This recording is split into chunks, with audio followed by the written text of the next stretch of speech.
네, 오늘 저와 함께 처음으로 나눌 주제는 한마디로 말해서 대여 투쟁을 위한 당내 통합에 앞장서겠다.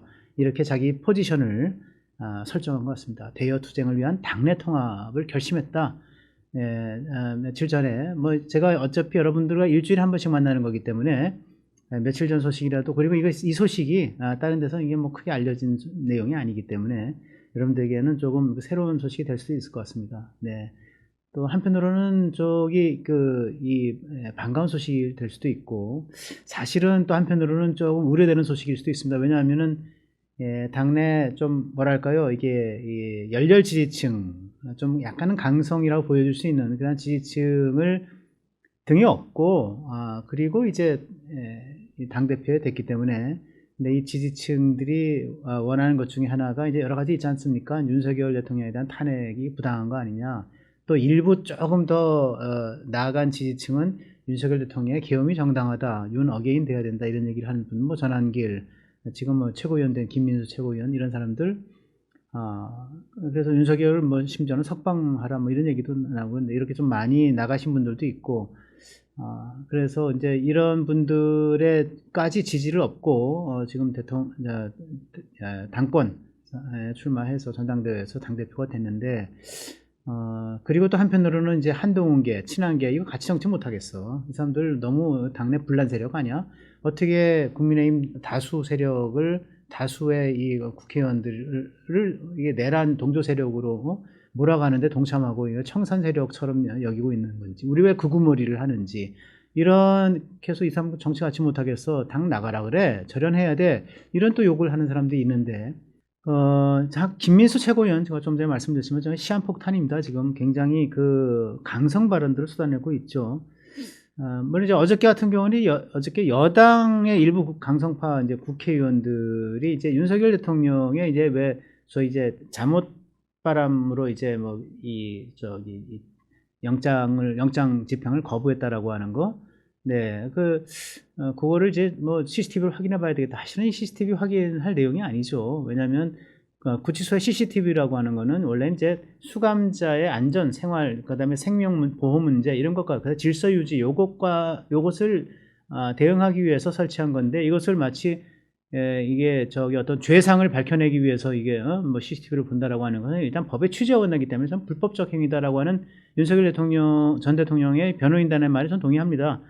이걸 보고 이제 약간 김민수 최고위원이 약간 좀 흥분한 것 같아요. 그래서 이게 내란 확정범위 취급, 내란 확정이 되지도 않는데 내란 확정범으로 취급하는 건 문제다. 이 얘기는 저는 또 동의를 합니다. 예, 내란 확정범은 아니죠. 지금 재판이 진행 중이고 재판이 기결수가 돼야 내란 확정범이 되는 건데, 내란 확정범처럼 이제 군다라고 하는 건 문제적은 좀 맞다고 봅니다. 저는 맞다고 보는데, 근데 그 뒤에 말이 조금 많이 나갔습니다. 윤석열 전 대통령에 대한 수사를 중단하라. 그리고 윤석열 전 대통령 부부를 즉각 석방하라. 이렇게까지 나왔어요. 이제 그거는 저는 형사 사법 체계를 부정하는 발언이기 때문에 저는 그건 맞지 않다. 보수의 가치는 그래도 어쨌든 간에 법 체계, 법 질서, 헌정 체계를 존중하고 그것을 순응하는, 컴플라이언스 하는 것이 굉장히 중요하기 때문에 이거는 많이 나간 발언이다. 저는 그렇게 보고 있습니다. 이 계엄을 옹호한다거나 또 윤 어게인 이런 것들을 같이 이렇게 주장하는 것도 사실은 문제라면 문제일 수 있겠죠. 근데 이런 문제들을 보면서 장동혁 대표가 이제 여러 가지 생각을 했을 겁니다. 예, 장동혁 대표는 저는 김민수 최고위원과는 다르다, 이렇게 생각을 합니다. 탄핵에는 반대했지만은, 그러나 계엄도 잘못된 것이다라고 분명히 얘기할 수 있는 사람은 장동혁 대표이고요. 또 그 기조가 맞죠. 저도 마찬가지입니다. 계엄에는 이건 안 된다, 이건 너무 이건 이게 옳지 않다라고 하는 생각을 했지만, 그러나 이것 가지고 탄핵으로까지 가는 게 유일한 방법이었나라고 하는 건 문제 제기를 늘 저는 하고 있었던 거고요. 그런데 이제 장동혁 대표는 그러한 문제 제기를 쭉 하면서도 당권 경쟁 속에서는 이제 이 강성 지지층든 어떤 이게 당원들의 지지를 얻기 위해서 여러 가지 이제 액션과 제스처를 취했지만은, 그러나 당권을 가진 이후에는, 즉 당대표가 된 이후에는 통합의 목소리를 낼 수밖에 없다라고 하는 자기 처지를 깨닫고 이것을 실감한 것 같다라는 생각이 들어요. 이것은 마치 말이죠. 이 뭐냐면 이제 이재명 대통령이 대선 후보 때는 당심을 안고 거기도 이제 열렬 또 이게 뭐 국민의힘 보수 열렬 보수 당원들이 있다고 치면은 또는 이제 민주당은 열렬 또 진보 당원들이 있는 거 아니겠습니까? 근데 개딸이라고 불리는 게 아주 그 골수 이제 지지층들이 있잖아요. 이들의 마음을 얻고 이 당심을 얻고 대통령 후보가 됐고 그들의 지지를 바탕으로 해서 결국은 대통령까지 됐단 말이에요. 그럼 대통령 된 뒤에는 어떻게 해야 되느냐? 이 당신만 보고 가야 되느냐? 그렇지 않다는 거죠. 예. 결국은 대통령은 국정 수행을 위해서 저기 취임사 때 얘기했잖아요. 나는 좌의 대통령, 우의 대통령도 아니다. 예. 나는 모두 국민 모두의 대통령이다. 결국은 민심을 바라보고 가야 되는 입장이기 때문에 예.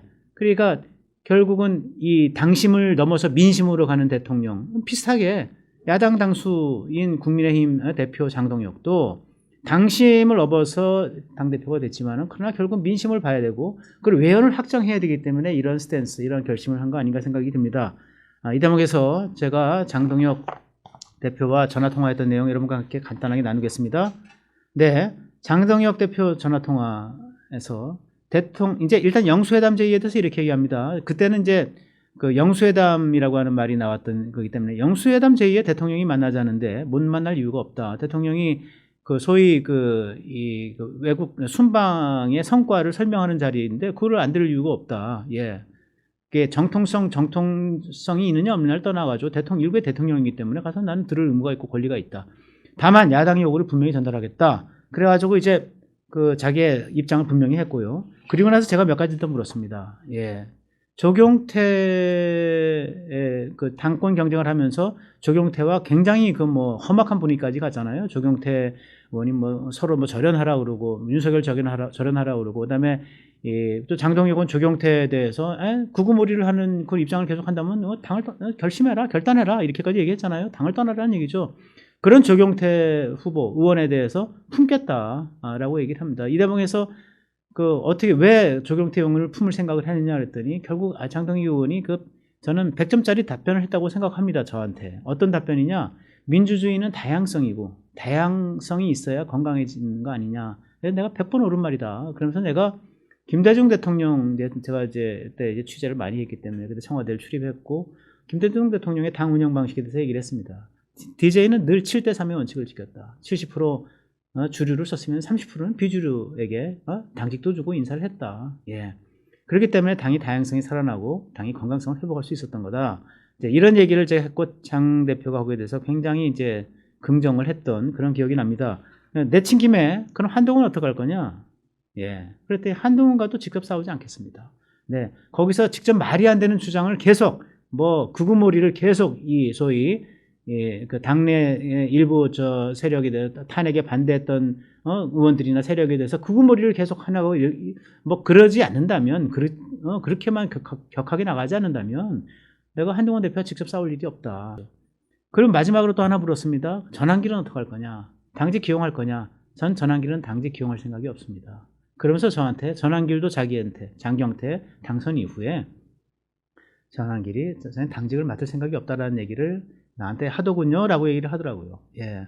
그러면서 추가로 첨언해서 결국 전환길은 당 밖에서 자기 할 일을 하면 되는 거고 그리고 나는 당내에서 또 원내 또 원외의 역할 분담을 통해서 이것을 승화시키면 되는 것이지 지금 전환길을 당장 당직으로 품지 않겠다. 이런 얘기들 쭉 해서 저는 장동혁 대표가 상당히 많은 결심을 했구나 이런 생각을 좀 하게 됐습니다. 네, 그래서 이 호랑이 등에 탄 형국이죠. 장동혁 대표. 네, 호랑이 등에 탔는데 사실 호랑이는 어떻게 보면 약간 강성 지지층일 수 있어요. 그러나 장동혁 대표가 자기의 신념을 확고히 하고 세력을 규합을 해서 이 호랑이를 잘 제어를 해서 호랑이도 살리고 또 자기도 사는 길을 택할지 여러분과 함께 관심 있게 지켜보겠습니다.